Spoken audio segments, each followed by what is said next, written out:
Hello everyone. I am Dr. Pragya Richa, consultant obstetrics and gynecologist. This month, April, is considered as Premenstrual Dysphoric Disorder Awareness Month, which is called PMDD. So what is PMDD? PMDD को जानने के लिए हमें पहले जानना होगा what is PMS. PMS is Premenstrual Syndrome. Pre menstrual syndrome is very common. Like अगर हम फीमेल की बात करें जो मेंस्ट्रुएट करती हैं तो 10 में से एटलीस्ट 4 से 5 लोगों को पीएमएस कभी ना कभी हुआ होगा.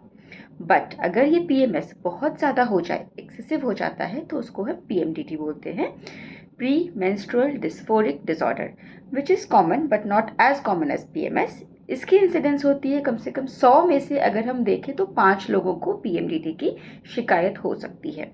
To know this we have to know कि सिम्टम्स क्या होते हैं इसके. यूजुअली पीरियड्स के पहले अराउंड 7 to 10 डेज पीरियड्स के पहले आपको मूड स्विंग्स होना, इरिटेबिलिटी, अचानक से एंजाइटी हो जा रहा है ना, थकावट लग रही है, आप काम पे कंसंट्रेट नहीं कर पा रहे हैं, किसी पे भी अचानक से चिल्ला देना, ब्लोटिंग सेंसेशन होना, पेट में क्रैम्प हल्का फुल्का हो रहा है ना. इसके अलावा आपको हेडेक कभी हो जाता है, ब्रेस्ट टेंडरनेस हो जाती है. बट जैसे ही पीरियड्स आता है तो ये ठीक हो जाता है. This is cyclical phase. Periods आने के पहले हुआ, पीरियड्स आया तो ये ठीक हो गया. इसको हम प्री मेंस्ट्रुअल डिसऑर्डर बोलते हैं, पीएमएस बोलते हैं.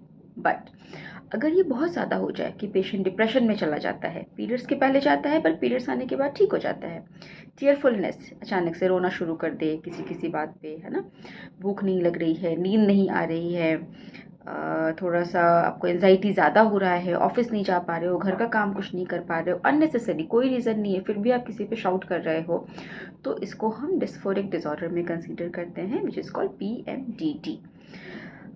तो अब इसको हम जानेंगे कैसे, किसको ये कॉमन होता है. जिसकी जेनेटिक हिस्ट्री है, सपोज मम्मी को, सिस्टर को, मासी को अगर डिप्रेशन की या पीएमएस की प्रॉब्लम है तो उनमें ये पीएमएस होने के चांसेस ज़्यादा है या पीएमडीडी के चांसेस ज़्यादा है.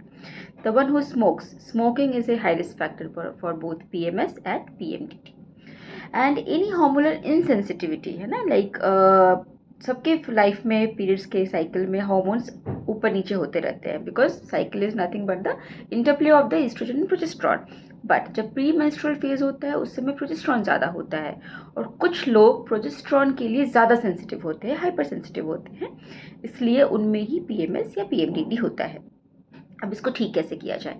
पीएमएस के लिए आपको lifestyle modification is the best thing, जिसमें कि आपको अच्छी डाइट लेनी है, एक्सरसाइज, योगा, मेडिटेशन.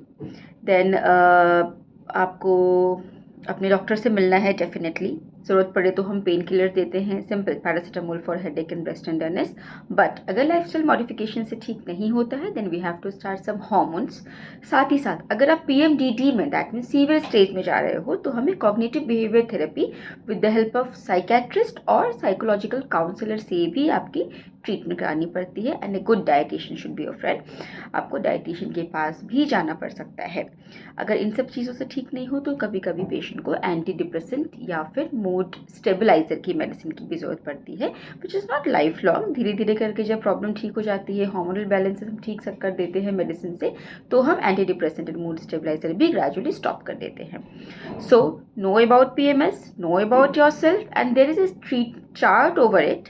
मैं कुछ दिन में आपको पोस्ट कर दूंगी उस चार्ट को. आपको एटलीस्ट 2 महीने के लिए या आप जितने मंथ चाहे उतने मंथ के लिए अपने चार्ट पे आप टिक करो कि क्या क्या सिम्टम्स आपको आते हैं. डेट वाइज वो चार्ट होती है. और अगर आपको पीएमएस है या आपको पीएमडीडी है तो please do consult your doctor, इससे पहले कि कोई भी चीज़ सीवियर हो जाए या आपको ज़्यादा परेशान करे. Thank you and please connect for any information.